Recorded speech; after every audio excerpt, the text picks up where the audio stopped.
Richard Deacon was a man who understood the stakes, a man who had built his reputation from the ground up in the quiet town of Chasetown, Staffordshire. To most, he was the model of success, well-dressed, well-spoken, and always present in the community, holding court at local meetings or business gatherings. He was the kind of person who commanded respect, not just in the light of day, but in the darker corners where things were less clear-cut. In a world full of ordinary people, Richard was anything but. On the surface, Deacon seemed like a typical successful businessman, but the truth was far from that. There were rumors about him, whispers that circled like vultures around a carcass. People knew he wasn't just making his money from legitimate deals, and those in the know began to piece together the truth. His wealth, his lifestyle, and the circle of people he kept close to him painted a different picture, one of underground dealings and shady operations. Deacon was a man who moved in circles far removed from the ordinary world. In a town like Chasetown, where everyone seemed to know everyone else's business, Richard Deacon's name carried an edge. He wasn't flashy, but there was always something about him that made people take notice. He lived well, better than most. His house on Midway Street was far more than just a home. It was a symbol of his success, a reflection of his ability to navigate a world full of dangerous individuals. But as much as he tried to live in plain sight, the eyes of those watching were never far behind. To the outsiders, Deacon's life appeared to be built on ambition and legitimate business ventures. But beneath that carefully constructed exterior, there were questions, and those questions began to grow louder. How did a man from a small town like Chasetown accumulate so much wealth? How was it that he was able to live such a lavish lifestyle without anyone ever quite pinning down the source of his riches?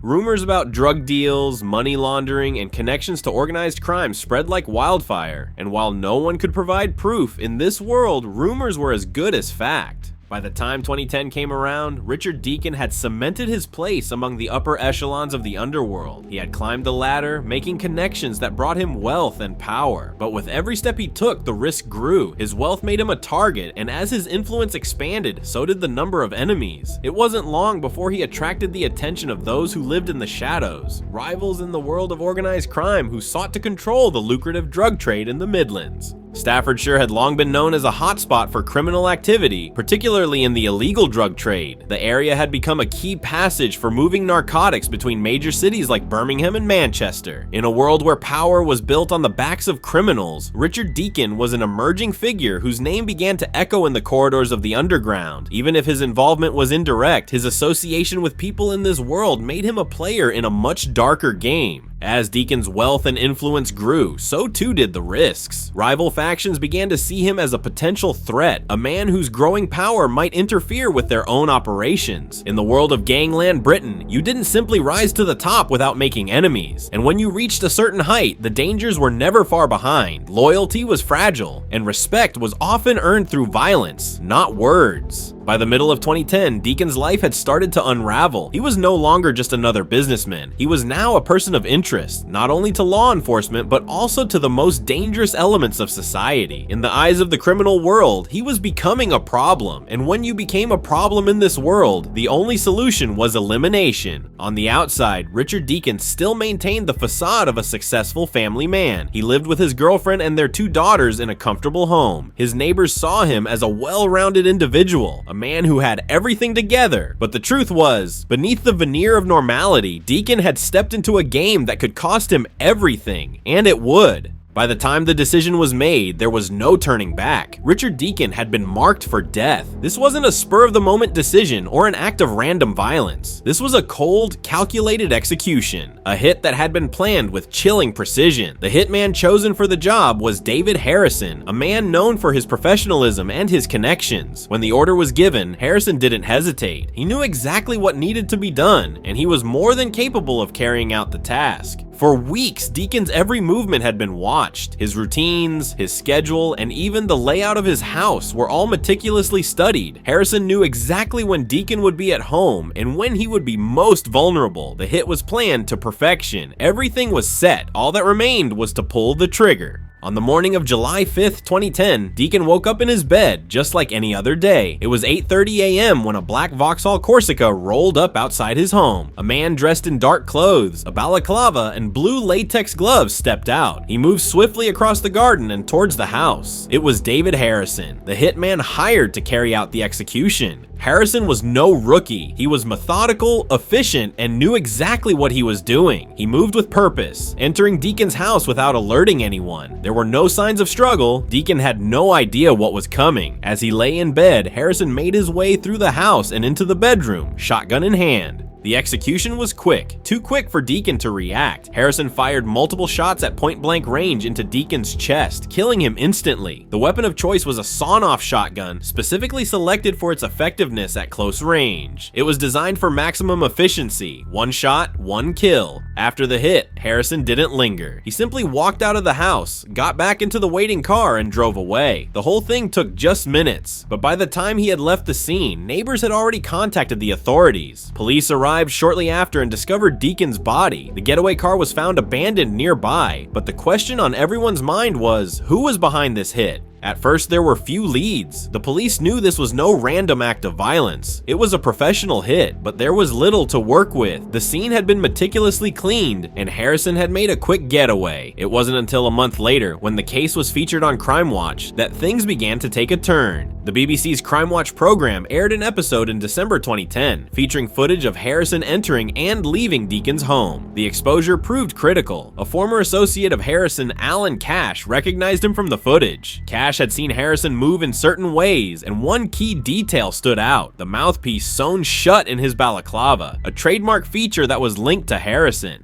This identification proved pivotal, and the police finally had their lead. In June 2011, David Harrison was arrested, but even as the triggerman was brought into custody, one key question remained: who had ordered the hit? The investigation eventually led to a name that sent shockwaves through the entire case: John Anslow. Anslow was a powerful drug kingpin from Tipton, known for his involvement in large-scale trafficking operations. He had built a reputation for himself through violence, power, and fear. Many believed that if anyone had the motive and the resources to orchestrate Deacon's murder, it was Anslow. In January 2012, Anslow made headlines once again, but this time it wasn't for his criminal activities. While being transported from a prison in Worcestershire to court, his convoy was ambushed. Armed men rammed the vehicle, overpowered the guards, and freed Anslow. The daring prison break was one of the most brazen in British history. For weeks, Anslow remained on the run until he was eventually captured in northern Cyprus in March 2012. But even as Anslow was arrested and brought to trial in connection with Deacon's murder, there was not enough evidence to charge him. In 2015, after a lengthy trial, Anslow was cleared of all charges related to the murder. The court found insufficient evidence to prove his involvement beyond a reasonable doubt. Despite the police's suspicions, no one else was ever charged, and the case remained officially closed. To this day, the true mastermind behind Richard Deacon's murder remains unknown. David Harrison, convicted of the crime, is serving a life sentence for his role, but the strings were pulled by someone else. Someone who still operates from the shadows, untouchable. For Deacon's family, the pain never subsided. His mother, Carol, has always maintained that Richard was not involved in the criminal world. He was just a man trying to make a living for his family. But in the world of organized crime, perception is everything. Richard Deacon's life was snuffed out by a world he never truly belonged to. And though his murder was solved on some level, the truth behind the hit remains buried. Richard Deacon's death is a reminder of the price of success in the dangerous world of organized crime. Sometimes the price is more than money or power. It's a life. And for those who choose this path, that cost is a heavy one.